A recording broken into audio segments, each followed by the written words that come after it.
8월 19일인 오늘은 1917년 8월 19일 파티마에서 성모 마리아께서 네 번째로 발현하신 날입니다. 8월 19일 네 번째로 발현하신 발리뉴스에는 발현을 기념하는 성모상이 조각되어 모셔져 있습니다. 그곳은 지금 파티마를 순례하는 순례자들이 바치는 올리브나무 십자가의 길 중간 부분에 위치합니다. 성모님의 발현과 그로 인해 수많은 사람들이 파티마로 모여드는 것에 대해 당시 포르투갈의 행정당국은 어떻게든 거짓으로 만들고 싶었고 성모님이 아이들에게 하신 비밀의 말씀을 밝혀내려고 했습니다.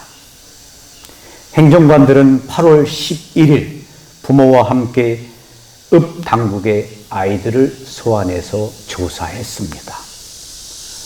8월 13일 전날부터 수많은 사람들이 꼬바다 이리아로 몰려들기 시작했습니다. 13일에는 2만여 명의 사람들이 모여왔습니다. 그들은 모두 루치아와 프란치스코, 히아친타를 만나 물어보고 또 지극히 거룩하신 동정녀 마리아께 자신들의 소망을 전해달라고 이야기하고 싶어 했습니다. 그 많은 군중들 속에서 3명의 어린 아이들은 마치 어린 소년의 손에 든 장난감 공과도 같았습니다. 사람들이 모두 어린이들을 사방에서 잡아당기며 질문하는 바람에 어느 누구도 대답을 할 수가 없었습니다. 이런 소동 중에 행정관으로부터 고모부댁으로 오라는 명령이 내려졌습니다. 루치아는 아버지와 함께 고모부댁으로 갔고 그곳에서 행정관은 어린이들에게 질문을 했고 강제로 비밀을 밝혀내려고 했습니다. 그리고 어린이들에게 성모님이 발현하신 꼬바다 이리아에 더 이상 가지 않겠다고 약속하라고 했습니다. 어린이들이 거절하자 행정관은 어린이들을 사제관으로 데리고 가라고 부모들에게 명령했습니다. 사제관에서 파티마의 경찰서장이 본당 신부님 입회하에 어린이들을 신문했습니다. 그런 다음 어린이들을 차에 태워서 꼬바다 이리아에 성모님이 발현한 곳으로 데려다 주겠다고 하고는 아이들을 오울렘에 있는 감옥으로 데려갔습니다. 감옥에서 아이들은 이틀 동안 신문을 받았습니다. 행정관들은 성모님이 이야기하신 비밀을 밝혀내려고 어린이들을 끓는 기름에다가 집어넣겠다고 위협까지 했습니다. 감옥에 갇혔을 때 어린아이들을 가장 괴롭힌 것은 그들의 부모님이 자기들을 버렸다는 느낌이었습니다. 히아친타가 울면서 루치아에게 말했습니다. 언니, 엄마 아빠도 우리를 보러 오시지 않네?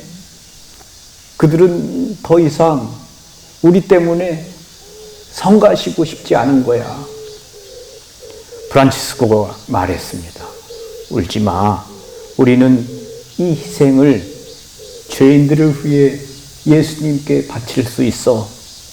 그리고는 그의 눈과 손을 들어 하늘을 향하고는 그 희생을 바쳤습니다. 오, 나의 예수님, 당신을 위해 그리고 죄인들의 회개를 위해 이곳을 바칩니다. 그러자 히아친타가 덧붙였습니다. 교황님을 위해서 그리고 티없이 깨끗하신 마리아 성심을 거슬러 범한 죄를 보상하기 위해서도. 행정관이 어린이들을 감옥의 한 방에 가두어 놓고 곧 끓는 기름 가마 속에 산채로 집어넣기 위해 데리러 오겠다고 말했을 때 히아친타는 옆으로 걸어가서 가축 시장을 바라보며 창가에서 울었습니다. 루치아가 왜 우니? 라고 했을 때 히아친타는 우리 부모님을 다시 보지도 못하고 죽을까봐 그래, 우리 엄마까지도 하고 줄곧 눈물을 흘리면서 엄마만은 꼭 보고 싶어 라고 했습니다. 루치아가 그렇게 우는 히아친타에게 그럼 넌 이 희생을 죄인들의 회개를 위해 바치고 싶지 않니? 하고 물어보자 그러고 싶어, 그럴 거야 하면서 눈물에 흠뻑 젖은 채 두 손을 모으고 눈을 들어 하늘을 보며 희생을 바쳤습니다.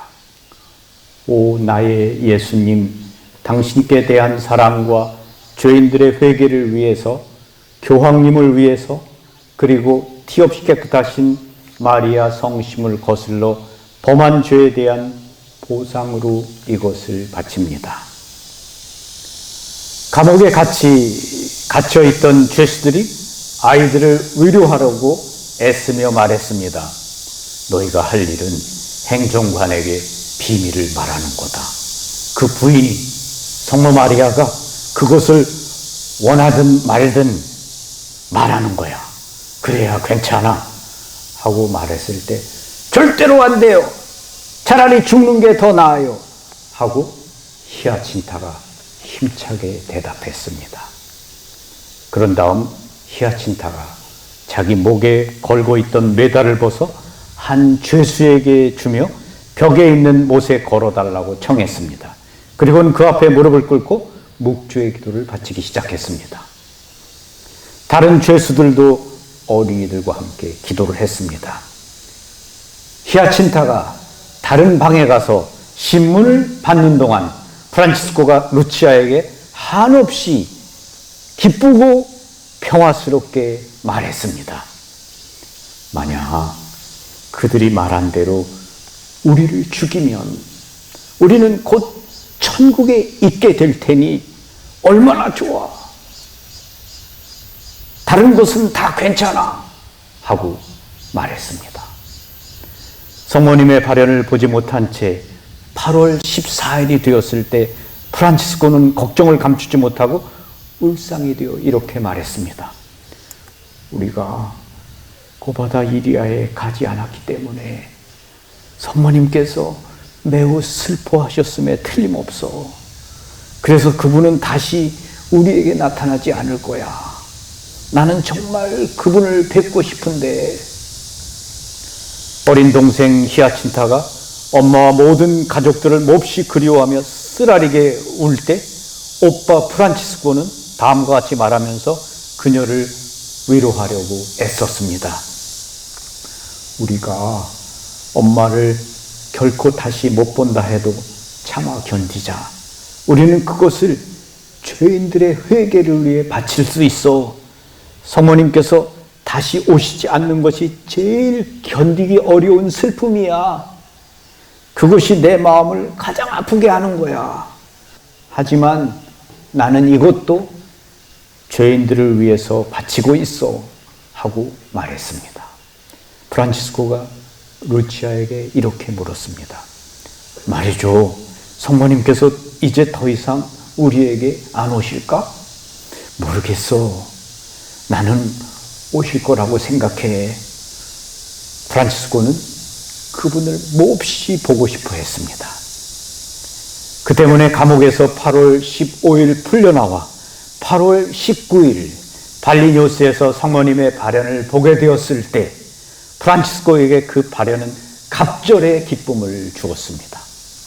그는 성모님께서 절대로 오시지 않을 것이라는 두려움에 몹시 괴로워했었습니다.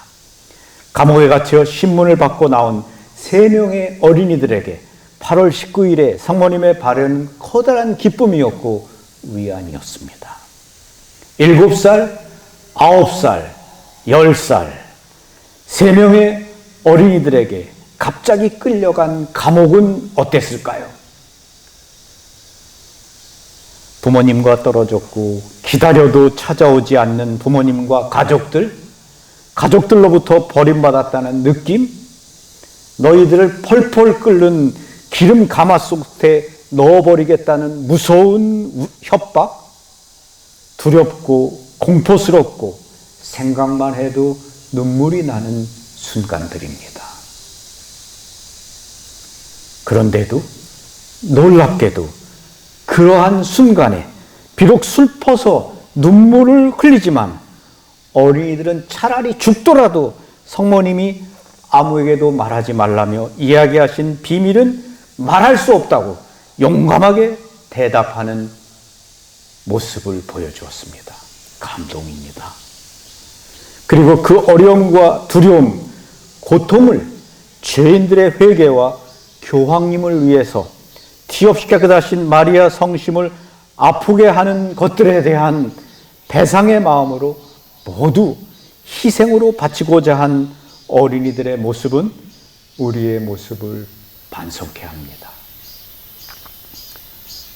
우리들도 어린이들의 모습을 본받아 어려움을 참고 인내하면서 기도와 희생을 봉헌하도록 노력해야 하겠습니다.